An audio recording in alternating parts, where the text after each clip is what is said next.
You're listening to the Black Eagles podcast with Sinan and Kaan. Ahmet Dursun Sergen aldı. Sergen Bülent yan yana. Sergen Bülent. Sergen. Yanında Tümer var. Tümer'e doğru aksiyonlar gitti. Tümer topu aldı. Sergen aldı. Gol! Gol! Gol! Sergen attı. Sergen attı. Şampiyonluk geldi. Sergen attı.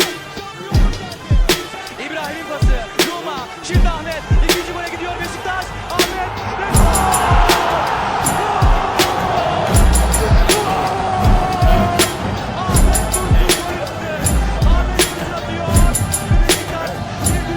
Welcome back, everybody.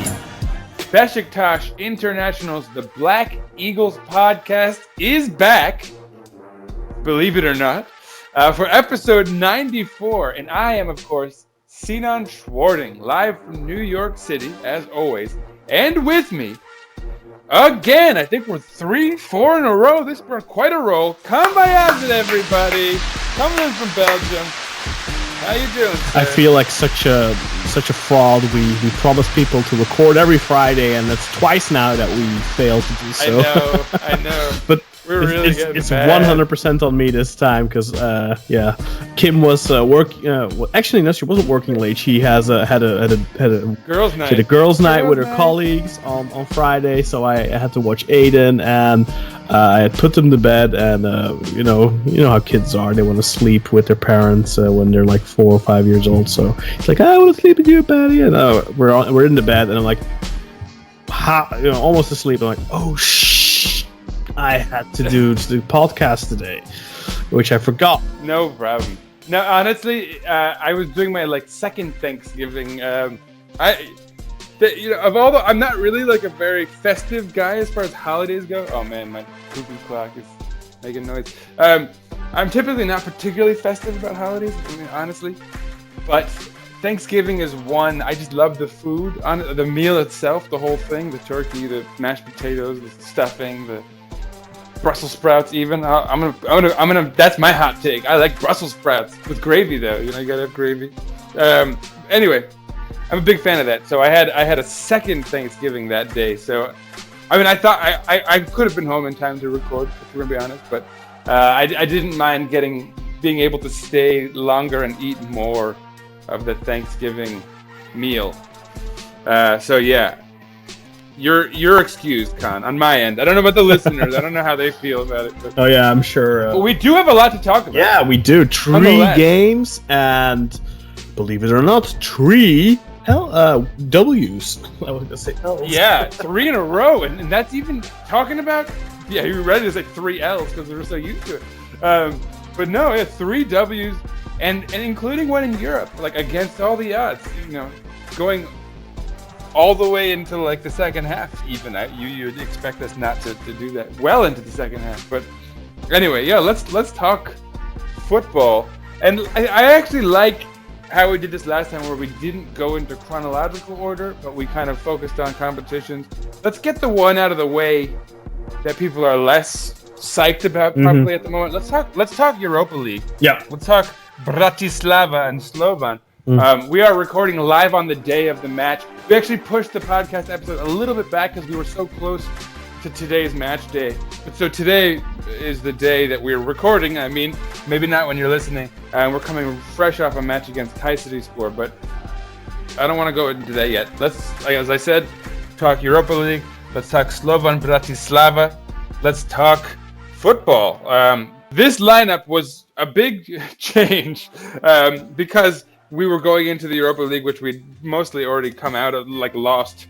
We were done. So Tyler Boyd finally got some run, I guess. Ozan also got some burn out there, which was nice. Necip Uysal started on the right side. Gökhan Gündoğan was he being rested, or was he? I think he was being rested mainly, yeah. I would assume so. It was an unimportant match. Of all the guys, he's one of them who'd need rest, alongside Burak, who was also rested, as Umut Nair started up front. A nice change. Again, Enzo Rocco came in, showing us again that maybe he's the third central defender option over Necip, hopefully. Pointing up into the sky here with prayers, although I'm not particularly religious. At this point, I think we can safely say that is the case. It looks like it, yeah, and we have some more evidence to back that even, but yes. And he played again fairly solidly. I don't think really stood out with any errors. So, hopefully that's the case. John Eyre started on the left side of the midfield with Hlebosho on the left side of the defense again. But so, the only real starter out there in his natural position was maybe Hlebosho in that sense, alongside El Neni, who I guess is now a big part of it, and Vida and Karius. I don't know if Diaby is officially in that sort of I think I think he's our go-to right winger at the moment. So this game he started behind the striker, which I think is maybe more ideal for him positionally. But anyway, that was the lineup in the Slovan Bratislava match. Let's talk about what happened, Kaan. Do you remember? How did you feel about that match, generally speaking? Well, left it obviously with a really positive feeling due to the ending. We won. it kind of felt like, because we've been going on a good run of form in the league, and it kind of felt like it was back to square one when we conceded that goal. It kind of felt like the early days of the season again when we conceded. Everything fell flat. And so what Kaan is talking about is in the 35th minute, Daniel struck on an assist from Morlaki. I don't know if I need to go into details. Eric Daniel is a Czech midfielder for them. Early in the match, actually, relatively early, 35th minute. So things were not looking particularly good right off the bat, and it was we fell to earth there, and it didn't look good. How did we turn this thing around? Well, honestly, at first I think it was kind of against the run of play, really. That was their first real attack, I think. I think they had one really early in the match, maybe, but it wasn't dangerous or anything. But that was their first opportunity, really, and they immediately scored. Which is why I think it was so painful, because it felt like so much of what we'd seen previously in the season, in that we were kind of, we have lots of possession, we're sort of dancing around their box, look at us, and then boom, they have one chance, one goal, and so all for naught, right? What was the point of any of that? It was a waste of a half. Yeah, plus, with the difficulties we've had scoring goals, and I kind of felt like I went into this match thinking, look, we're gonna win this. And I have been saying this for weeks, we'll at least get 3 points at home against Slovan Bratislava. I've been wholly convinced of that ever, because I just feel like kind of we lost there on a fluke. We lost there on a fluke, plus we had a lot of injuries at the time. We were definitely not able to field our best team. And that's kind of been the case throughout this Europa League campaign, and throughout our season, really, until recently. But I really felt confident that we were going to end up winning this match, and then when that goal went in, it kind of felt like I wasn't expecting them to even score, let alone take the lead. But I think we reacted pretty well in the second half. I was a little... Well, and so... Yeah, go ahead, sorry. I was going to say, so the subs were consequential, although I don't want to overstress one aspect of it. But so on the one side, Adem Ljajic came into the match for Hlebosho, sending John Eyre back. Mm-hmm. And on the other side, Nkudu came in for Tyler Boyd. And of course, no doubt Nkudu was very impactful, and I think we'll obviously talk about his impact on the Kayseri match, but he no doubt has that kind of immediate impact now already, which is great. I don't think that we have to, in order to praise Nkudu, we have to shoot down Tyler Boyd. And in this case, I was particularly disappointed that Tyler Boyd had been taken out. Yeah, me too. He was not the reason we were down a goal. Nope. The Ljajic sub, I got that one. I've been pretty critical of Abdul Avci's subs generally. But I get bringing in Adem Ljajic when you need a spark up front. You're down a goal. I think what he wanted to do in hindsight is shift to his ideal tree behind the striker. Obviously, his ideal four up top would be Burak, Nkudu, Ljajic, and Diaby right now. That's his ideal four at the moment. Obviously, he's not gonna. I think he wasn't gonna risk Burak. I'm not even sure if he was on the bench. But he basically shifted to his ideal tree behind the striker, at least, which is understandable because you could tell that despite him resting quite a few players, there was a really big desire from within the team to win this match. That was very tangible in the second half. And I thought that it was most marked in Adem Ljajic's play. Yeah. He really showed Ljajic, desire. Nkudu. I mean, Nkudu, I'm really growing into being a fan of his because I think he still has lots of aspects to improve of his game, but you can tell that he gives it everything, and he enjoys playing for the club. You can see that, especially tonight. Increasingly, yeah. Yeah, and especially as we start to play well. But I think you could have seen it from the moment he arrived. He was like walking around in Beşiktaş, taking pictures with people, being super happy. He just, I think it was just a good fit for him. I think the club is a good fit for him. Now, I think Nkudu has a lot of ability. He's definitely our best pure winger at the moment, but there's a lot still left to improve for him. But he's recently gotten off the score sheet against Denizlispor, and here he gets a really good assist, I feel. Good setup. Yeah, perfect. In the 75th minute, Enzo Rocco actually finally got one, put it away on a nice little assist from, as you said, Nkudu.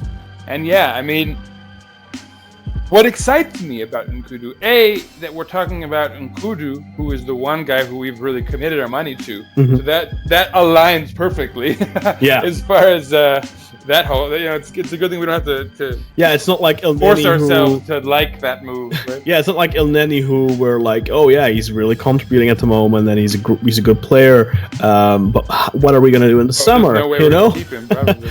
And there's actually some news, right? That supposedly we might extend his loan or drop his price, and Arsenal are very willing to offload. So, there's some rumors in that regard, but I haven't really been keeping up with the rumors, but I could see us extend his loan. I mean, it all depends a little bit on what the market is for him in the summer. I think that's also why Arsenal put such a high buyout clause in his contract. I don't think anyone... So they have that flexibility. Yeah, exactly. I don't think anyone's going to be willing to pay 80 million euros for Mohamed El Neni. In the summer, I just can't see that. I don't think that there's maybe a Premier League a team that promotes, but I just don't think that he'd be their first choice. So I just think that's a kind of a safety precaution for Arsenal, where they're like, if you really want him, you can have him for 18. Otherwise, come back to us like a little bit further into the window, maybe once the Premier League window is shut, and then we can talk about a cheaper deal or something.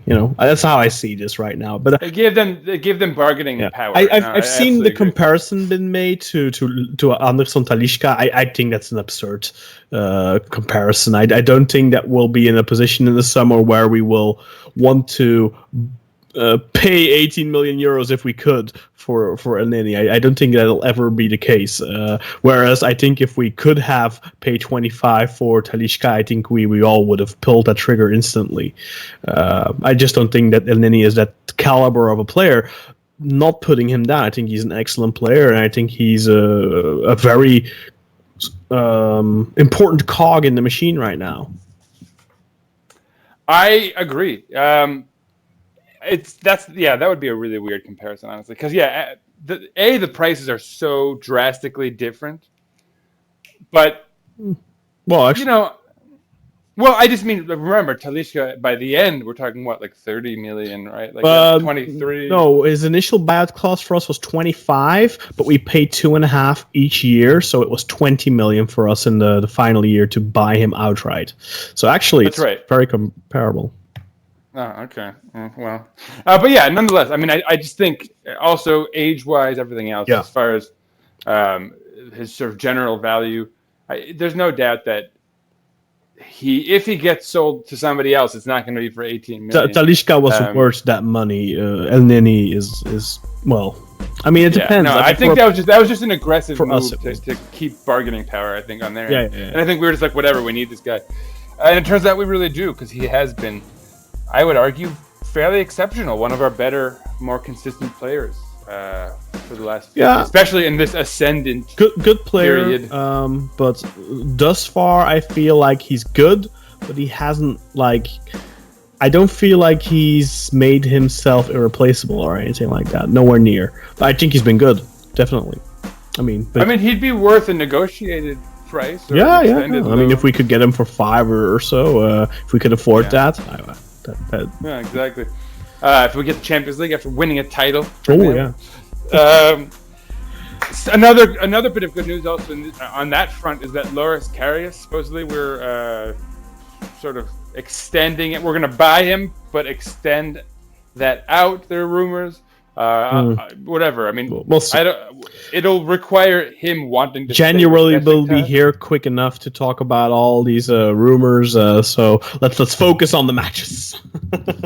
Fair point. Yeah, but so I just wanted that out there while we were talking about negotiations and stuff. But yeah, so 1-1 at this point. Enzo Rocco put it away with a great assist from Nkudu, which is where this started. A couple yellow cards, I think. Nejip, Janer, I think, as well. Gökhan Gönül. Yeah, rare. Some substitutes. Rare yellow cards. Guven Yalcin came in for Ozan. And then, 2 minutes into extra time, on a penalty, Adem Ljajic would put the game away. Yeah, and that was like the third or fourth big penalty shout, I think. And the referee just couldn't. He couldn't. I don't know. I kind of felt like he felt pressured a little bit into making the call. Because honestly, the previous penalty shouts, to me, I know you disagree, and I know almost all Beşiktaş fans will disagree. But honestly, up until that point, I really didn't feel like any of the shouts warranted the penalty. There was like this header from El Neni that went against a guy's arm, but that was so close range, and the arm wasn't really in an unnatural position. I felt that was like a really cheap shout for a penalty. And then there's the other El Neni position where he I just felt like he lifted his heels. And yeah, sure, there was clear contact, but I don't feel like contact alone warrants a penalty. I think that if anything, El Neni is looking for the contact there. And to me, that just wasn't a penalty either, despite the fact that everyone seems to disagree with me on that, from Beşiktaş fans at least. So what I thought you had missed. So he flares out his leg, but before that there was contact higher up on his leg, which was actually, I thought, forceful enough to impede him and give him the penalty. But I think that El Neni just doesn't even attempt to go past him. He deliberately throws himself into the guy, I think. So, and again, I think this is because he's been fouled and he's bringing attention to it at that point. But whatever, it's disputable. Nonetheless, maybe we got it. I really didn't feel it was worth a penalty. The one in the end, I did think that was actually a penalty, despite the fact that, again, I think that Diaby is doing what most players do when they're going in between two guys and they know that they're not going to get through it with the ball, go down, willingly. But I think, he does get hooked, so it's a penalty. But I think the most important part, not so much that we get that win on the penalty, is just that last 15 or so minutes we really piled on the pressure, and it wasn't just penalty shouts. We got clear goal scoring opportunities. Umut hit the bar, missed a one-on-one opportunity with the goalkeeper. Güven missed a one-on-one opportunity with the goalkeeper.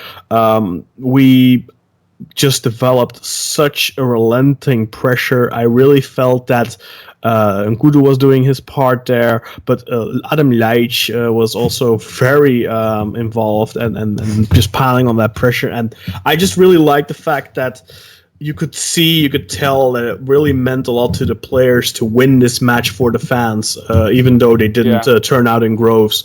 It was a small, and in that regard, it was a small attendance, but a loud one. Mm-hmm. So they made up for their paltry numbers with some good volume. Yeah. But yeah, no, I fully agree. I thought it was great to see, with all the talk of players not getting paid and kind of larger problems. I think for the moment that are mysterious that we don't know so much about. But so despite through that, it's great to see a unit come together, clearly trying to win, even if just for the sake of winning that's good. But I think with the fans in mind, knowing that this competition has been largely disappointment. But as we've said on a few occasions, I think they really wanted to rectify a little bit, because we did lose 4 games, but I think before, we could have been top of this group if things had just gone a little bit more our way. We had terrible luck, terrible referee decisions, kind of late game collapses through, despite largely good matches, good performances. No, it's been a weird European campaign, and I think it's in a weird way because of our general struggles. Mm-hmm. It's been easier for us to stomach, but I think in a regular year, if we'd been doing better in the league and playing as well as we often did in those European matches in the league, and I think we would probably feel much more aggrieved by what was going on in the Europa League. I still feel, just the referee decisions that we had to swallow against Braga in particular in those 2 games. I just feel like that's really like everyone I think knows that listens to either this show regularly or listens to the Football Alter show regularly knows I'm a huge fan, or huge, or how does he say it? Huge fan. I'm a huge. I have huge hands, and I am a huge fan of the Europa League. I prefer the Europa League to the Champions League in terms of the feel of it actually being a European club competition, not just a gentleman's club of the top 4 leagues or top 5 leagues in Europe. I love the Europa League too. In fact, sometimes. Well, no, Champions League is fantastic. Champions League is money. Obviously, I want my team to play Champions League, but when it comes to, I just there's a charm that the Europa League has that the Champions League has lost. The Champions League used to have that, but it's and the Europa League still pulls up these wild cards, and it's childish to ever say, this is the year we're gonna win the Europa League. No, there's still a depth of quality. So many factors, yeah. And there's still, but there's really a depth. Like you're gonna come up against a side like Mönchengladbach or Atletico Madrid. Even you really never know who you could pull in that competition. Sevilla, whatever it might be. Chelsea, Manchester United. Exactly, especially now, with the Premier League kind of in disarray. You never know. Arsenal, right? I don't know. That might be okay these days. It's a charming competition, and it still gives you that sense of wonder and like, we might have a shot at this. Of course, it's not a realistic shot, but that level of officiating, oh my god! And you know what? We've had our share of terrible officiating in the Champions League too, with Craig Thompson. But at least in the Champions League, it's like it happens, but it's not every game. But it just feels like in this competition so far, it's been almost every single 3 out of 4. Or 3 out of 5 matches now, we've had terrible referee. Honestly, against Slovan Bratislava, the referee against Slovan Bratislava in Bratislava was terrible. Mm-hmm. Not just against us, but also against Bratislava. We've talked about it before. Karia should have gotten sent off early in the match. It's a huge mistake by that ref. But then, of course, how that match ends with that goal they scored, the 3-2, where I think Andras Spora just kicks Reboccio in the face with a dangerous high boot, and he actually gives a corner. They score from that. And then the Braga games are the most egregious. They're like the most clear. Such a clear offside on their winning goal. Was there like a penalty there too? for us. There we go back and listen to this episode, folks, if you want. Yeah. But definitely, I think we've been aggrieved in almost every match. But so actually, Kaan, this is a nice way to tie up this match. This is especially why, even if I didn't feel the El Neni thing was a penalty, and I do, or the actual penalty that was called, even if it was a garbage call that we were just on the right side of, I still wouldn't feel bad because we have been so screwed over so many times that I'll take what I can get. And so, yeah. It's not about feeling bad. It's just that I think, I'm not going to think it's a penalty just because it's us who gets it. If it's a penalty, it's a penalty. If it's not, it's not, And I didn't feel like the El Neni position was a penalty, and I just feel like a lot of people... the Beşiktaş fans are like, oh, stonewall penalty, but then if that would happen against us, I feel like they would sound different. I still say, I can imagine the tackle that I saw, like the El Neni one, the contact on the upper leg, and I just imagine Necip doing that and being like, God damn it, did it again. Sorry, I have to beat myself. Yeah. But anyway, so that's how it ended, 2-1, and we have 3 points in the Europa League, everybody. It's still one match to go. And Wolves are already qualified. I could see them field the C team. Now, we're obviously going to do the same. Oh, yeah, we are, big time. Who knows? Maybe they'll be so they can't score a goal and it'll be like a draw, or we get a fluke win or something. I don't know. But I think there still is an opportunity for us to maybe get something if Wolves don't take it serious, because obviously we're not going to take it serious, so we're going to feel like a B team.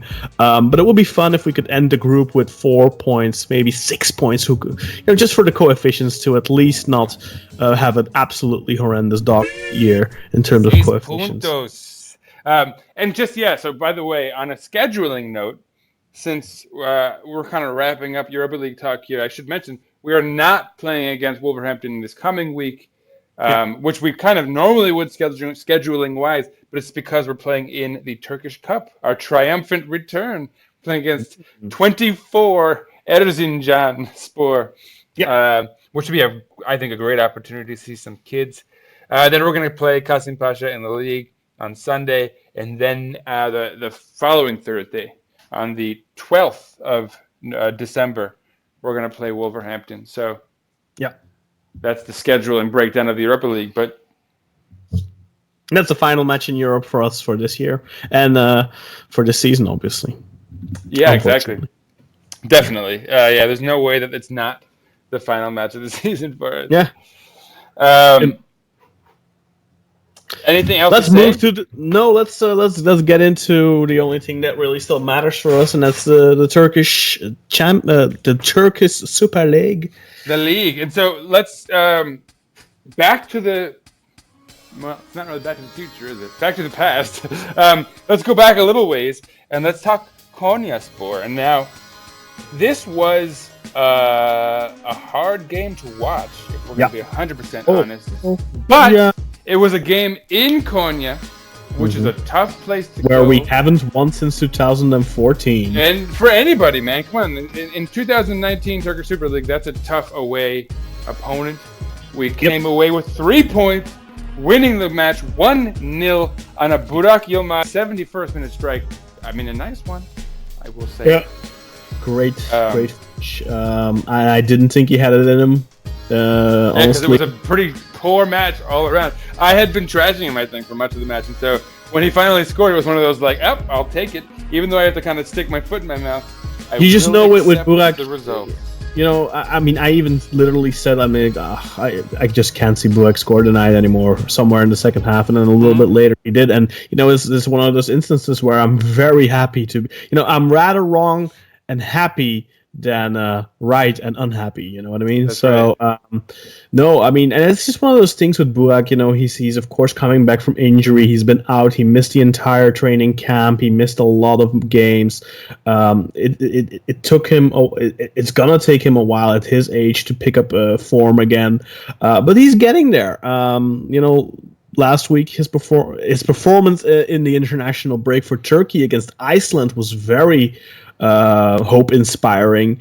Despite not getting on the score sheet, I think a lot of people called him man of the match there.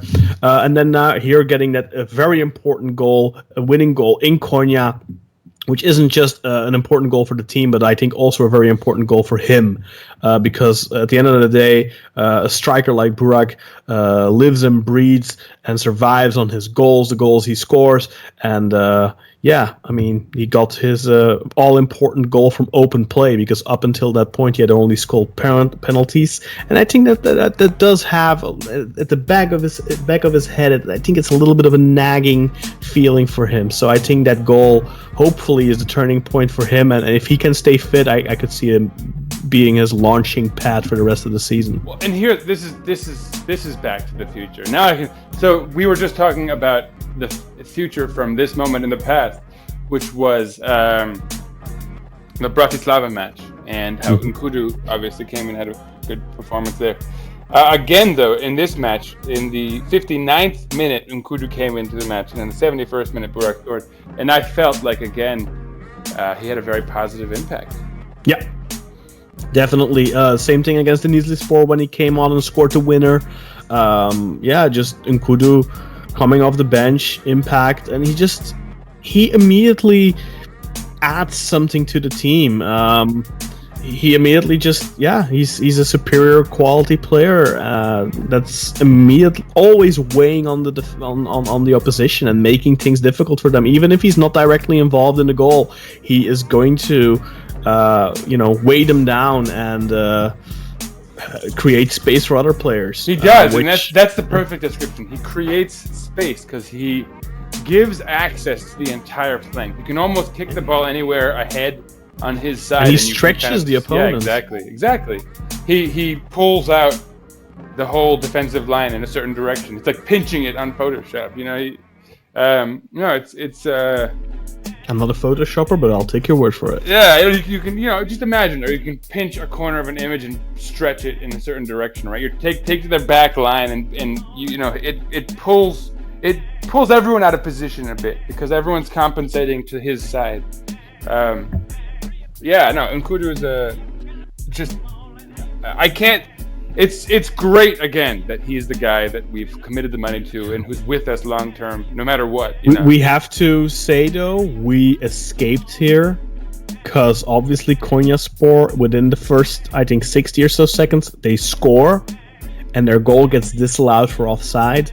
Now I thought it was a correct call. However, on the Football Al Circa podcast, we all have our say on it, and honestly, the majority said that they thought it was a wrong call. I personally, I felt like he did, like the player that was in offside position. I think he did genuinely obscure Karius's vision and distract him. Mm-hmm. I'm not saying that he necessarily made it impossible for him to see the shot. I don't think that's the case, but what I do think is that he expected a cross, and I think that's what you can see it in the movement he makes, because he's kind of more like going towards trying to go and block a tap in rather than go for an actual save attempt. So I really do think it influenced him, and I think it was a correct decision. But in a non-VAR era, that goal would have stood and we would have been 1-0 down after 60 or so seconds in Konya. And I think we're looking then at definitely a loss of points, if not a loss in general. Yeah, so, and credit to Loris Karius there. He brought attention to that immediately. And I didn't see it, obviously, at first. And then he's kind of flailing his arms. And then it sort of prompted me to pay more attention on the replay. And I was like, oh, yeah, wait a minute. What's that guy doing there? But so, It's funny, though, apart from that, I thought our defense was amazing. Mm-hmm. Vida was... Well, and so I didn't talk about the formation. On the back line, we had Victor Ruiz back in this match with Vida, Gökhan Gönül, where he belongs on the right side, and Robosho on the left. And that unit has really... that's the unit, right? That's what we want. And I just feel like Vida is just leading that back line so well. Mm-hmm. Him and Karius just... And also, again, credit to El Neni and Atiba as that pairing. Unlikely. I would never have imagined that being a pairing I would enjoy in any way, but they complement. I think it helps when you have a guy like Nkudu as well, who just creates so much movement, and then you lead a little bit less of it in midfield. Yeah, and your passing doesn't need to be that refined because you can really just huck it up on anywhere on that left side, and Nkunku is going to get to it, which is just an amazing. I mean, he's you don't even have to do that. You just give him the ball, he taps it past his man, he just runs and he beats his man 9 out of 10 times. I just love this guy, man. It should be noted, though, he didn't start in the match. I think he was still recovering, but so Janer started on the left side as well. But this time we had Burak up front, Adem Ljajic behind him, and Diaby on the right wing, which, as you said, is minus Janer. I think you want Nkudu there, but that's 3/4 of the preferred top 4 that Abdulhafji wants. But so there it was. I mean, do you have anything else to say about the Konya match before we sort of move on? No, I just really wanted to highlight that goal that we really did escape there.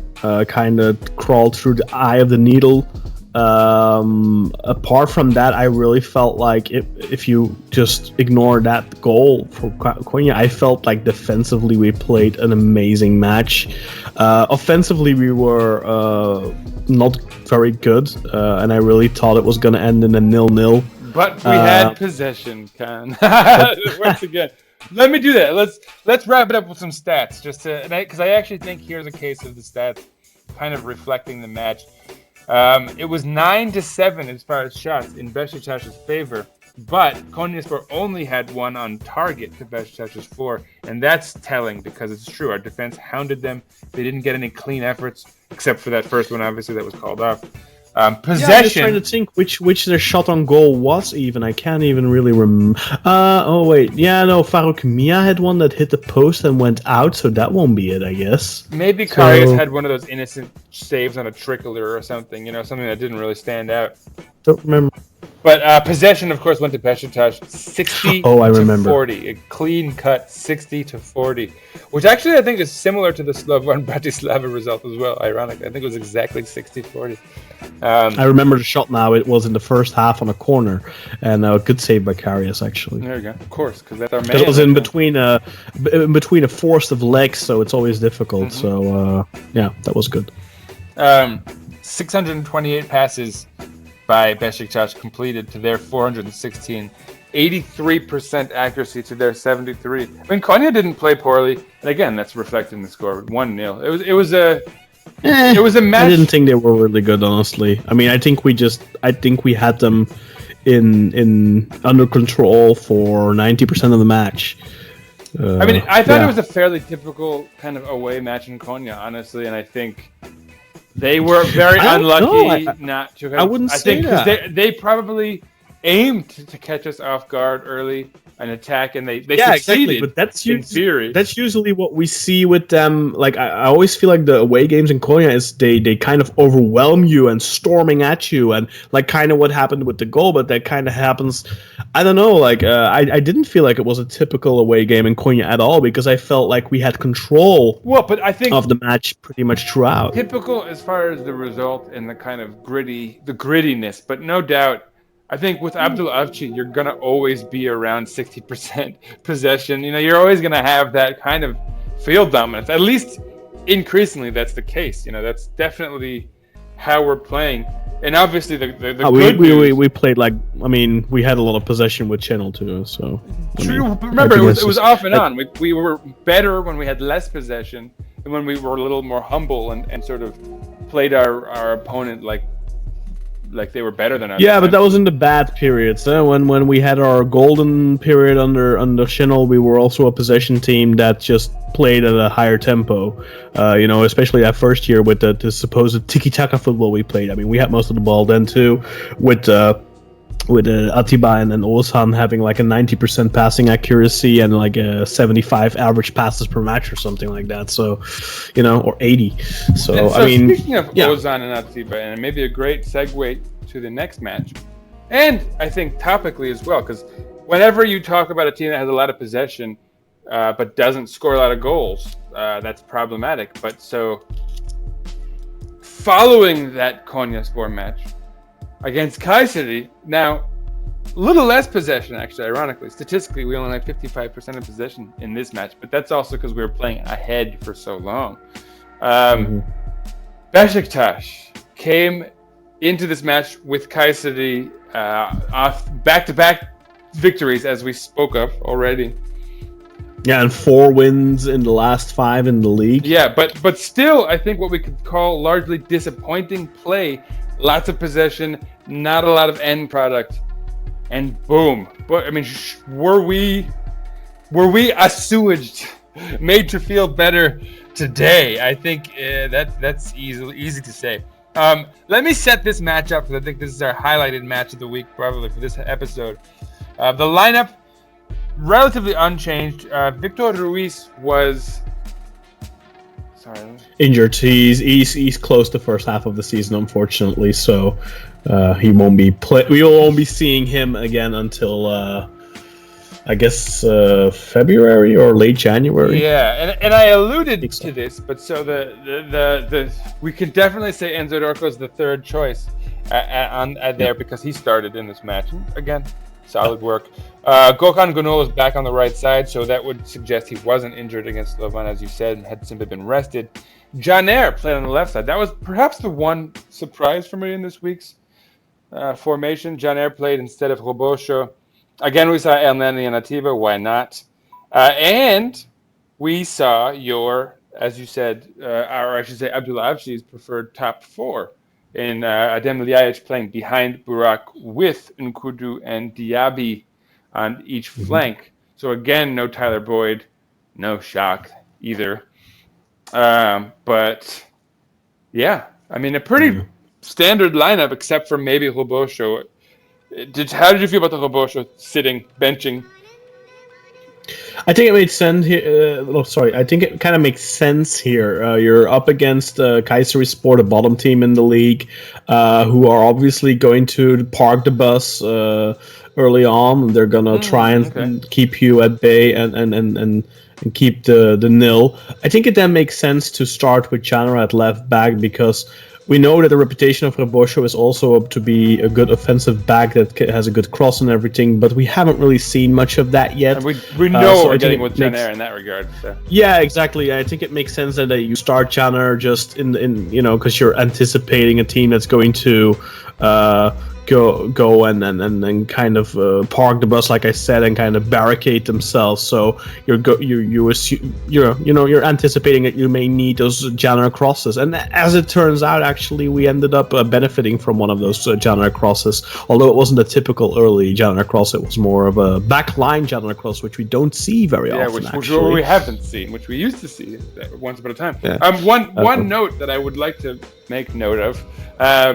Muhayyer Oktay was on the bench. I don't know if he's typically on the bench, but I noticed it, and I was even hoping we might even see him, especially when he had a nice lead, but whatever.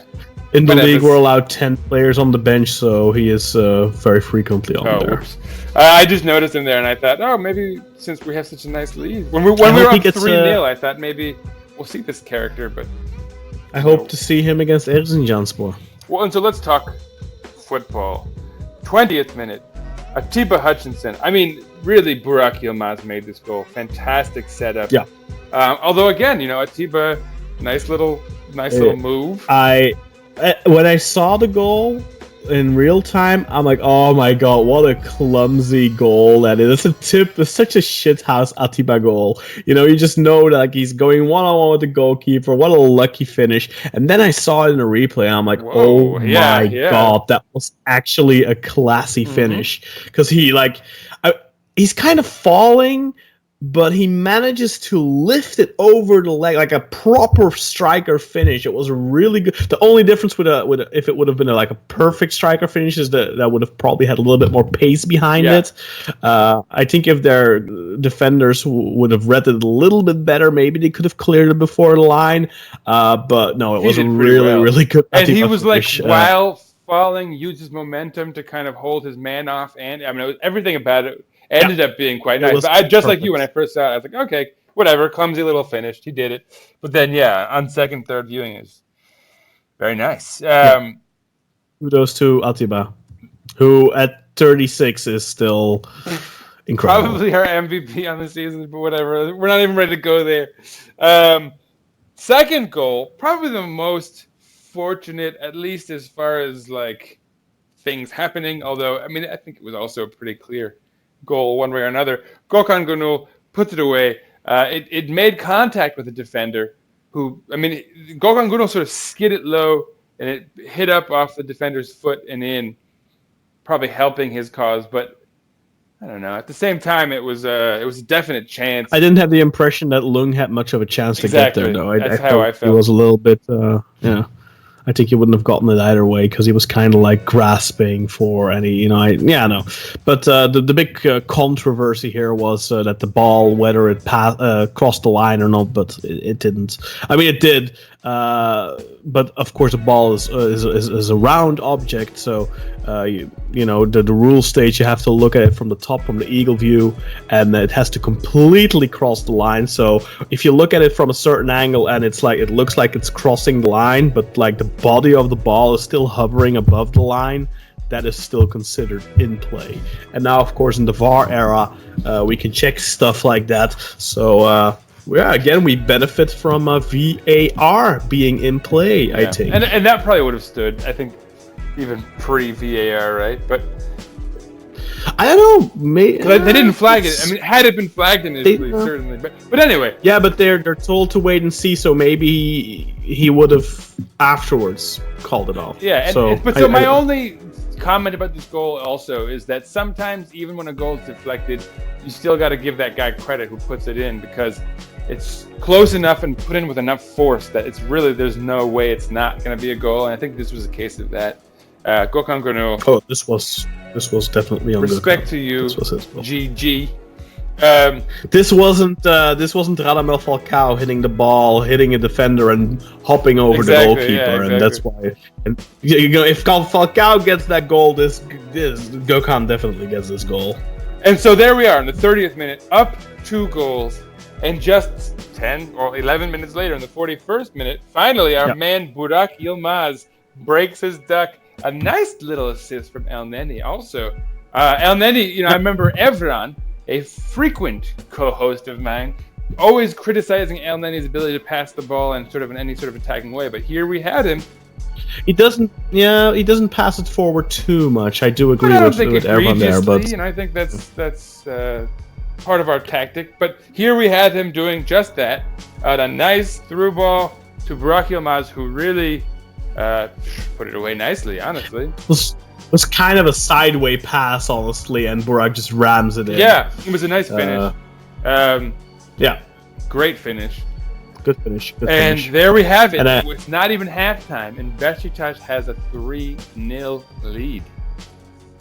Yeah, and a very active first half of Burak Yilmaz. I didn't always like his decision making. I think he was a little selfish at times. Obviously, he gets an assist, but I think he had 2 or so moments where I think he could have played the ball into one where he could have played it into Diaby for a one-on-one opportunity, but he decides to shoot from outside of the box.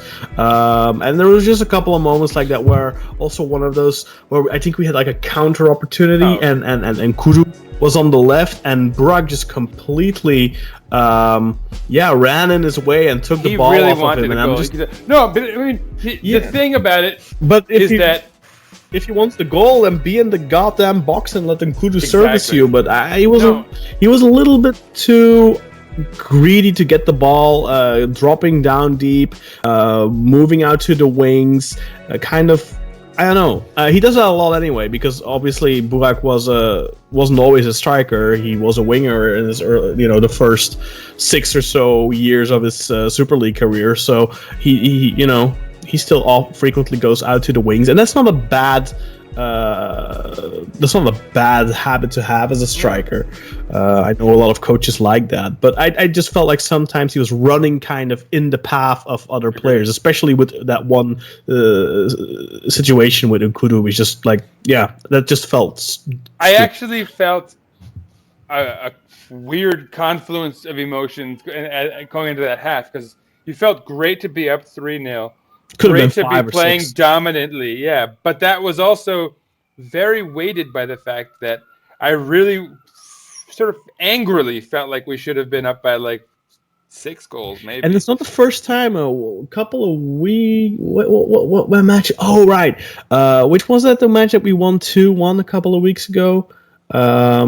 was that in Antalya? Yeah, in Antalya, where we're 2-0 up at halftime, I think, and we really should have been up 5-0 or something. Exactly, yeah, exactly. And then then that one goal, and suddenly it's like way too exactly. heart attack inducing as it needs to be. And of course, today we didn't reach that stage. I Perhaps the 3-1, evoked came certain too late emotions, but it really didn't stir me too much. I was kind of like, of course, this is gonna happen. We're never gonna have a clean one. But worthy of noting, it's Emmanuel Adebayor who scored. We have kept 4 clean sheets in our last 6 games, so no, I know. I just mean it's too much to hope for. No, I know. That's just too. It was too good. Too much positivity at that stage. My first inclination whenever we concede a goal in a match like this is, I bet Karius is fuming because I just know he wants that clean sheet. He really does. I don't know. I think that's something. Not all goalkeepers really care too much. I think most goalkeepers care, but I think Karius does. I think it kind of pissed him off. I wouldn't be surprised because this guy has been such a rock for us, and he's saved so many goals that didn't seem important, but then at the end they really tally up and result in bad things happening.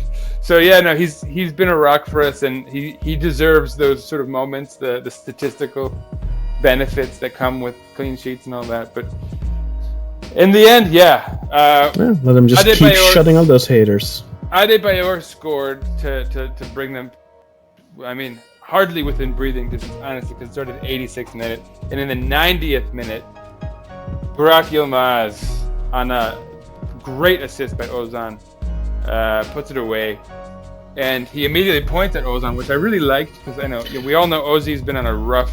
Yeah, but already before the goal, he was doing that. He was already I don't remember exactly what it was, I think maybe just the corner or something. I don't know. And he was already patting Ozan on the back. You could see that he's trying to help get Ozan some confidence. Lift him back up. Yeah. And that was great to see. Apparently this was his first assist since 2016 or something. So 2018 or 16, something like that. Man. So that's great to see on the one hand. He had a pretty positive performance, maybe even you could say, on the day. I don't know. He just doesn't stand out anymore. I really did feel that as soon as Nkudu, Diaby, and what was our final sub? Was Leitch? Did Leitch go off? Diaby came on. That was it. Guven Yalchin came on for Diaby. Jeremy Lanes came on for Nkudu. Right. And then Ozan came on for Atiba. And I really did feel like those 3, I instantly felt like the quality of the team dropped. Yeah, no doubt. The Atiba El Neni thing is, I can't really explain it because they're clearly defensive. Honestly, I think it was mainly Guven and Lens who just didn't do anything right. Except for Guven actually won the corner that led to the goal, but Guven and Lens were unlucky in their performances, and Olsen had a couple of half decent moments, but Lens didn't really do anything positive, I think. And then Guven, apart from winning that corner, was his usual self, Yeah, kind of spastic, quasi-spastic. No, again, it was a great performance. He just seems so disoriented, when he needs to be not disoriented, whatever. But yeah, I just want to see him play in a team. I really hope Ahmet Nurçebi and Erdal Torunolare are gonna make work of a feeder club for the club. That would be fantastic. Yeah, we've been saying that since we started this podcast, which is already now. I've been saying it for a decade or something. I don't know how long I've been saying it. And I thought it was finally gonna happen when Under Özden was at the club and we were actually in negotiations with Roeselare in Belgium. Concrete. Yeah, that was actually happening, man. Yeah, that was happening, and then it didn't, and I was so disappointed. Well, so let's wrap up Kayseri. Statistically, now this match, 24 shots by Beşiktaş, 13 on target. That's for Kayseri 7-3. Possession went 55-45 to Beşiktaş, but again, Kayseri had been down 3-0 for so much of this match. you look at the shot, 24 shots. Come on, it just says everything. So clearly we were dominant, even though we'd sort of given up a bit in possession. Further of note, 87% pass accuracy by Beşiktaş. Credit to Kayseri, they had an 82% pass accuracy. 533 passes to their 439. So they were very efficient in a funny way. But I mean, they clearly just didn't have enough. I mean, we were just overwhelming. There was a certain momentum that carried us through this whole match that they could not match for sure. And it's probably also in large part, like you said, because we were we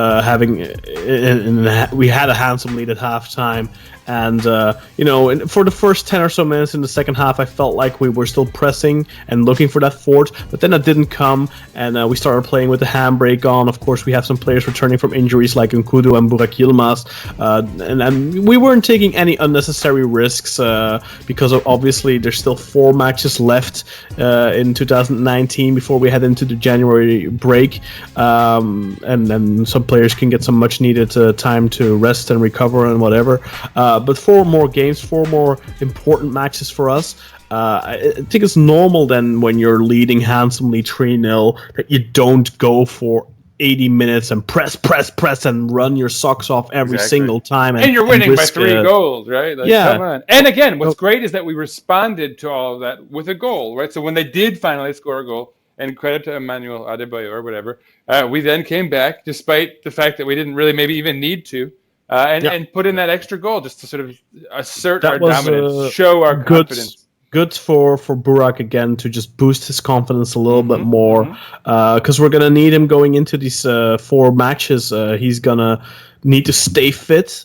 I mean, that's important. That's key. If we can keep, obviously we already lost Victor Ruiz, but I just think if we can not have any more injuries, if Burak stays healthy, then we have 4 more matches in which 12 more points to be earned.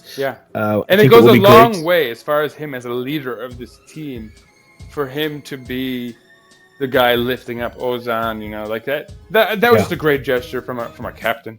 Let's wrap this thing up, Kaan. It's late night for you, very late night for you, and so I don't want to keep you too long here. I mean, I think we definitely, one last note. So we've got a big win there.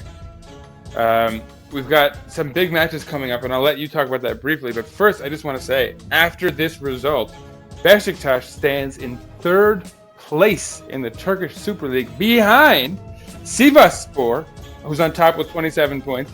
Başakşehir on 25, and then there we are, 24 points. And alone in 3rd place. Trabzonspor has 23, Alanyaspor and Fenerbahce have 22, Yeni Malatya and Galatasaray have 20, going all the way down to 8th place, where Galatasaray is currently sitting. So, Beşiktaş, sadly in 3rd place. Who would have thunk it? Look at us here, sitting here in 3rd place.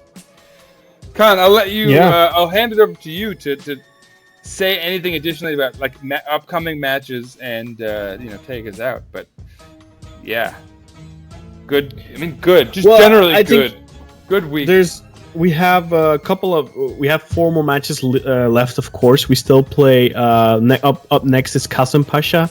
And then we still have to play Fenerbahce, Malatyaspor, and Gençlerbirliği. So that's 4 games. Like we said that before, there are no easy games in Turkey at the moment.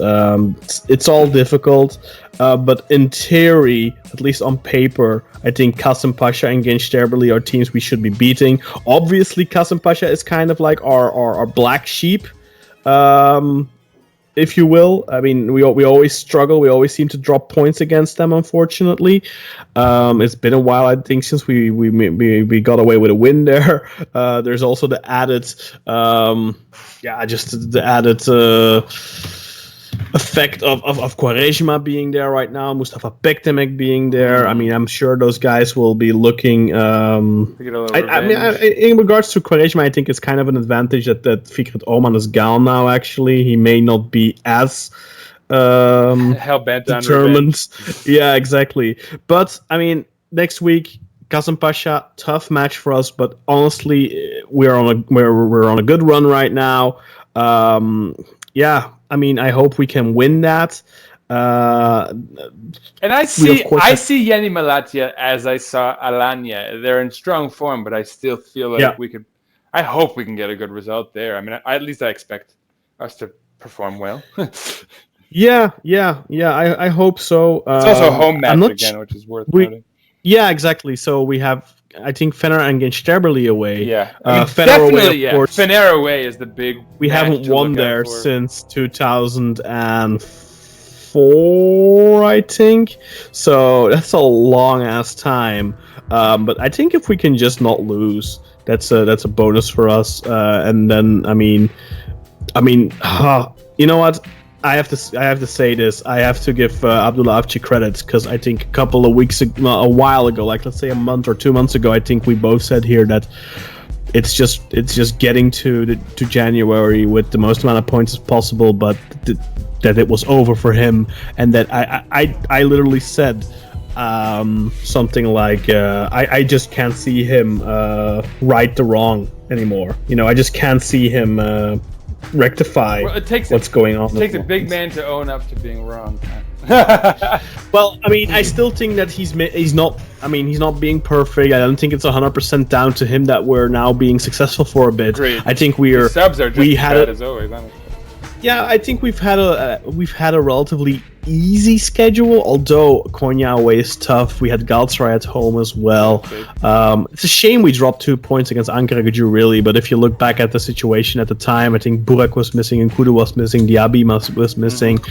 So it was, a difficult circumstances for us, but still, it's unfortunate we didn't win that. But, I mean, 4 games remaining in the first half of the season.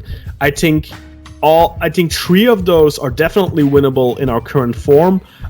You never know in a derby what can happen. Yeah. So I'm not even going to predict that. But let's say if we can get like 9 points from those 4 matches, we're on 24 points right now. That would bring us at 33 points.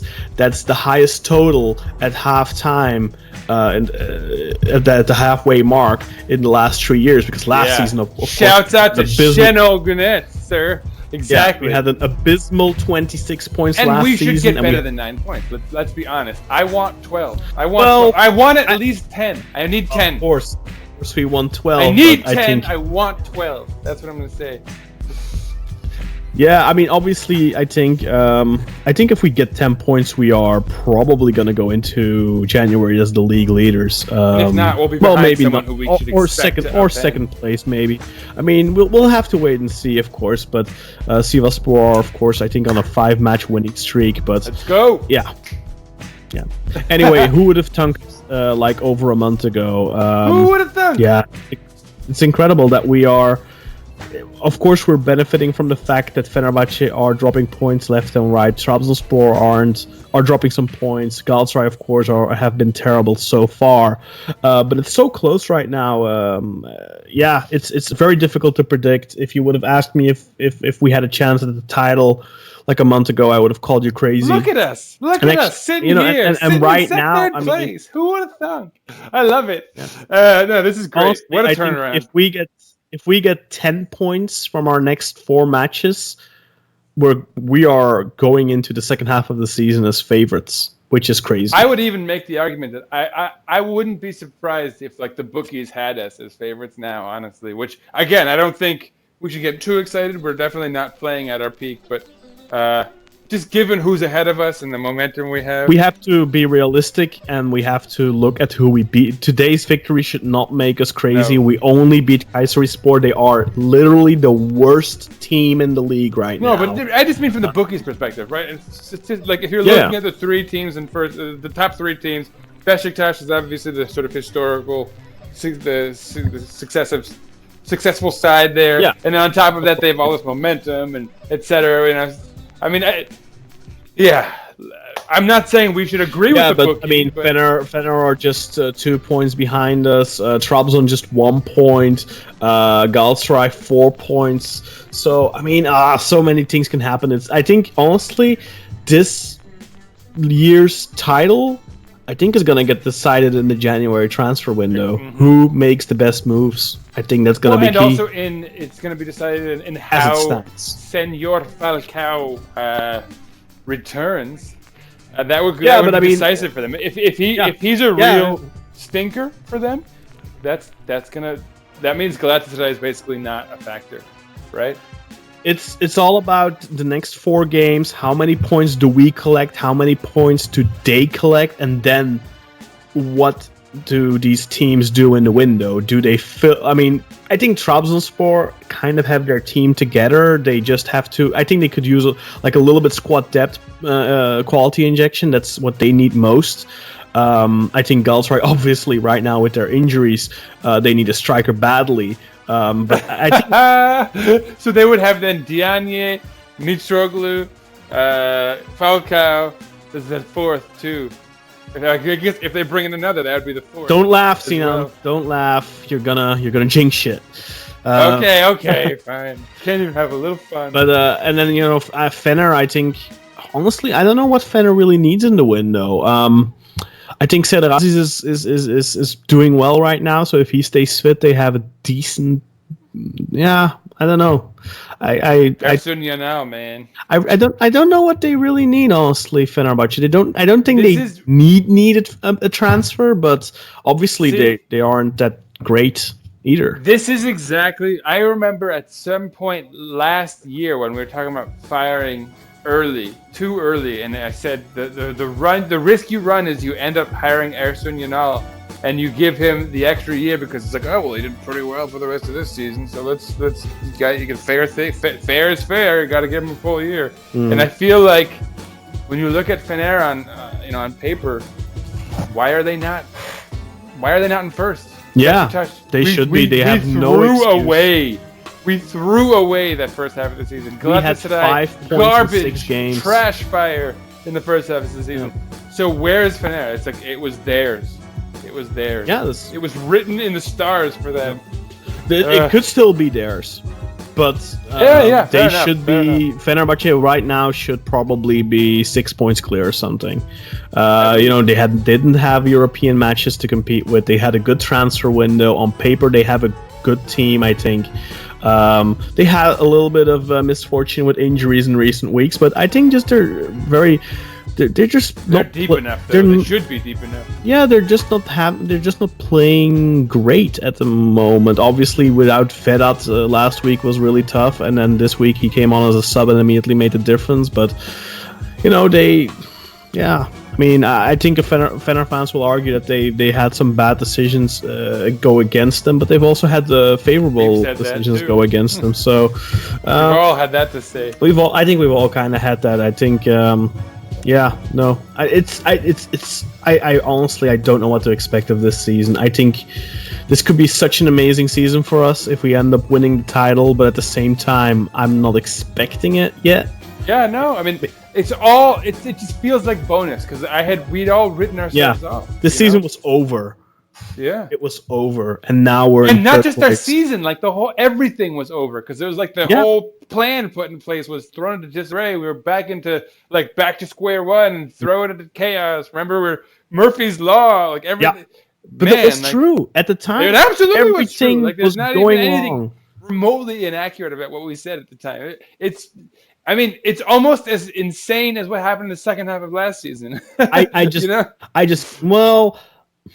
No, I think this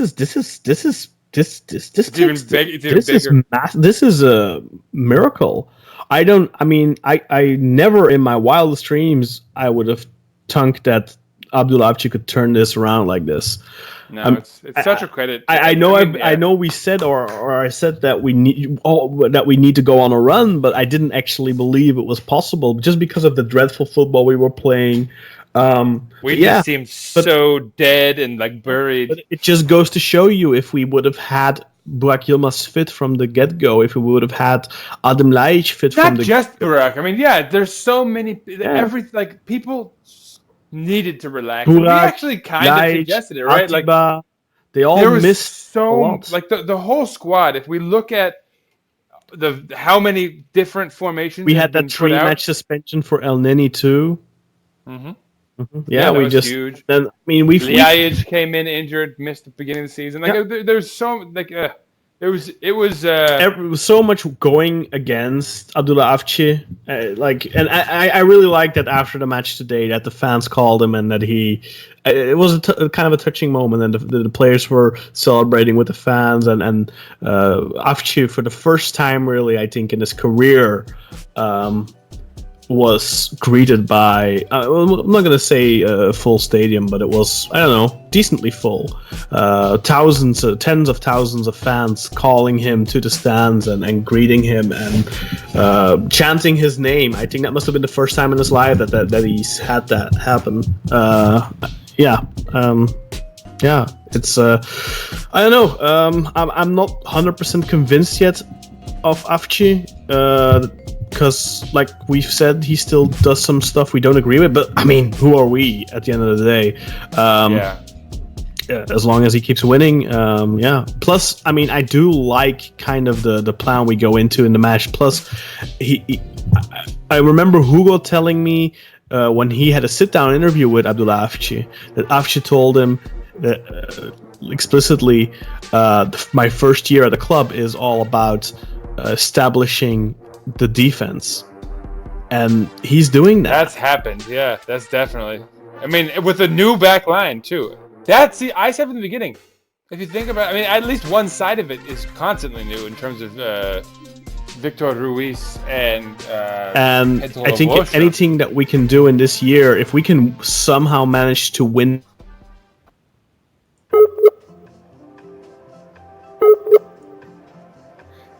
Anyway, there was a technical malfunction there, and the call went down with Kaan, but we were wrapping things up anyway. Final comments are, keep up the hope, everyone. There's still so much to play for. Stay tuned. This coming Thursday, Beşiktaş will host 24 Erzincanspor in the Turkish Cup, first leg of the 5th round. Of course, next Sunday, Kasımpaşa will host us, Beşiktaş, at 11 a.m. The Turkish Cup match is 12:45 p.m. These are all New York Standard Time, so that is going to be, I think, 6:45 in Central Europe, where Kaan is on Thursday, and even earlier for the coming Sunday match against Kasımpaşa. We will get back to you shortly with the next episode. I don't know if it will be this coming Friday after the Turkish Cup match. Perhaps it'll be after the Kasımpaşa match again, just so that we have some more content to discuss. But as always, stay tuned. So much to get excited about now. Finally, I know Kaan will feel the same way, and I know he'll apologize for getting dropped out of the call there for whatever reasons, for internet issues he's had.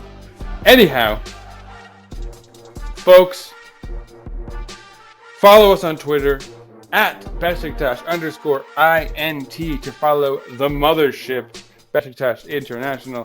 Follow us at Eagles_podcast. Follow this podcast with content directly related to this podcast. Follow me at Sir_Rights_a lot.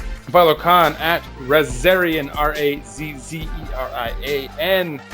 And yeah, man, do not forget to leave any comments that you feel are necessary.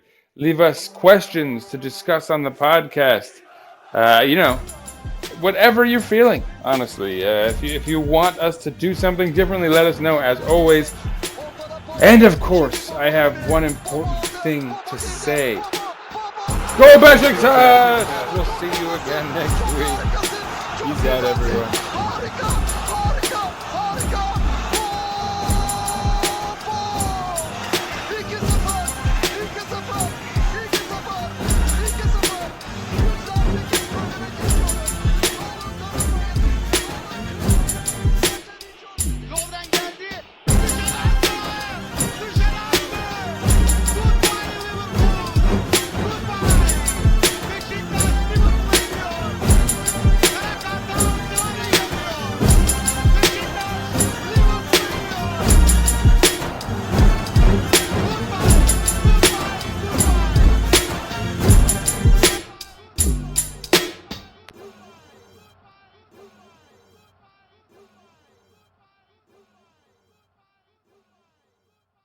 Beşiktaş International hopes you enjoyed this program.